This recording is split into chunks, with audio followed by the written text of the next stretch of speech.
ప్రధాని మోదీకి అమెరికా అధ్యక్షుడు ట్రంప్ జన్మదిన శుభాకాంక్షలు తెలిపారు. 75వ పుట్టినరోజు సందర్భంగా తన మిత్రుడు ట్రంప్ కు ఫోన్ చేశారని దీనికి సంబంధించి ప్రధాని మోదీ ట్రంప్ తనకు ఫోన్ చేసినట్లుగా పోస్ట్ చేశారు.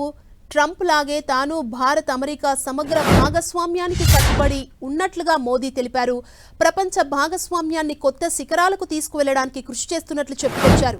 యుక్రెయిన్ రష్యా వివాద పరిష్కారం కోసం ట్రంప్ చొరవకు మద్దతిస్తున్నట్లు మోదీ తెలిపారు. జూన్ 17 తర్వాత ట్రంప్ మోదీల మధ్య ఇదే తొలిసారి ఫోన్ కాల్. రష్యా నుంచి భారత్ తక్కువ ధరకే చమురు దిగుమతి చేసుకుని భారీగా లాభాలు పొందుతుందని అక్కసు వెళ్లగక్కిన ట్రంప్ భారత్పై 50% సుంకాల్ని మోపారు. దానికి తోడు ఆపరేషన్ సింధూర్ని తానే ఆపినట్లు పలుమార్లు ప్రకటించుకున్నారు.